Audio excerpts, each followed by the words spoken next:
Hi viewers, welcome to our channel. ప్రస్తుతం మనతో పాటు భరద్వాజ్ గారు సీనియర్ జర్నలిస్ట్ ఉన్నారు. వారితో ఒకసారి మాట్లాడదాం. సార్ నమస్కారం. నమస్తే అండి. సార్, జర్నలిస్ట్ పైన దాడి కేసులో మోహన్ బాబు గారు కోర్టుల చుట్టూ తిరగడం మనం చూస్తున్నాం. సార్, ఆయన హైకోర్టుకు ముందస్తు బెయిల్ కోసం వెళ్లారు, కానీ అది రిజెక్ట్ చేసేసారు. ఇప్పుడు సుప్రీం కోర్టు వరకు వెళ్లారు.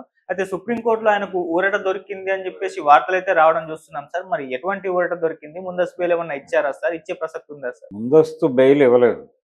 ముందస్తు బెయిల్ ఇవ్వలేదు కానీ 4 వారాల పాటు ఆయన్ని అరెస్ట్ చేయొద్దు అని మాత్రం ఒక ఆదేశం బయటకు వచ్చింది. అంటే 4 వారాలకి ఈ విచారణ వాయిదా పడింది. ఈయన ముందస్తు బెయిల్ మీద జరుగుతున్న విచారణని కోర్టు 4 వారాల తర్వాత వాయిదా వేసింది. కాబట్టి ఆ రోజున కోర్టు డెసిషన్ వస్తుంది. ఒకవేళ అప్పుడు గనక బెయిల్ ఇస్తే ఈయన షూరిటీలను సమర్పించుకుని బయటే ఉంటాడు. లేదు, కోర్టు ఈయన అరెస్ట్ అయి తీరాలి. అరెస్ట్ అవటం అంటే ఇన్ ది సెన్స్ ఈయన రిమాండ్కి వెళ్ళే తీరాలి అని కోర్టు భావిస్తాయి. అంటే రిమాండ్కి వెళ్లాల్సినంత పరిస్థితి ఉంది అని కనుక కోర్టు భావిస్తాయి, లేదు అసలు బెయిల్ అనేది ప్రసక్తే లేదు, మీరు రిమాండ్కి వెళ్ళిపోండి అని చెప్పచ్చు.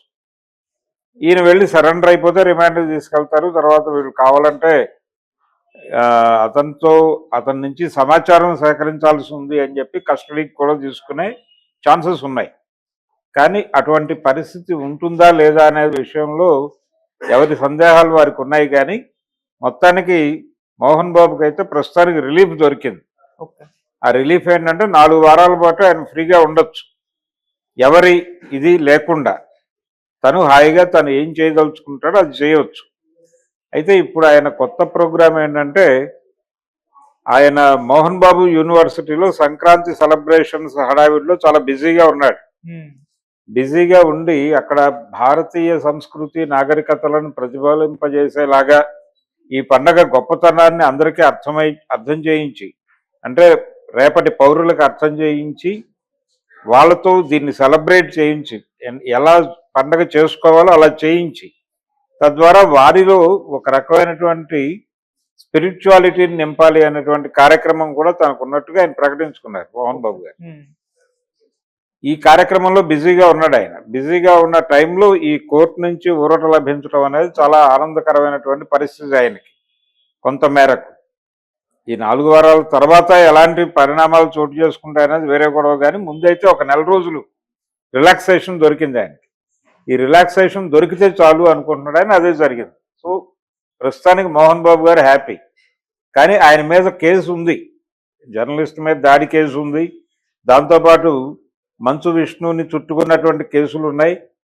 వాళ్ళ మనోజ్, ఆయన 2వ కుమారుడు పెట్టినటువంటి కేసులు గందరగోళం ఉంది. అలాగే ఆయన స్కూల్ మీద వచ్చిన ఆరోపణలు ఉన్నాయి, యూనివర్సిటీ మీద వచ్చిన ఆరోపణలు ఉన్నాయి, పేరెంట్స్ అసోసియేషన్ నుంచి వచ్చినటువంటి ఆరోపణలు ఉన్నాయి. ఇవన్నీ నెమ్మదిగా తేల్తాయి. కానీ ఈ లోపు అయితే ఆయన కొంత పాజిటివ్ సిగ్నల్ ఇచ్చే ప్రయత్నం చేస్తున్నాడు. మంచు విష్ణుని కొంత ప్రమోట్ చేసే ప్రయత్నం కూడా మోహన్ బాబు చేస్తున్నాడు వాంటెడ్గా. అందుకని ఇది ప్రస్తుతానికైతే మోహన్ బాబు ఒక 4 రోజులు అధికారికంగా బయట ఉంటాడు, ఎటువంటి ఇబ్బంది లేకుండా. 4 రోజుల తర్వాత కోర్టు ఏ డెసిషన్ తీసుకుంటే దానికి కట్టుబడి ఉండాలి. ఉంటే బయట ఉంటాడు, లేదంటే అరెస్ట్ అయ్యి జైలుకి వెళ్తాడు, అంతే. Okay sir, thank you so much. Thank you.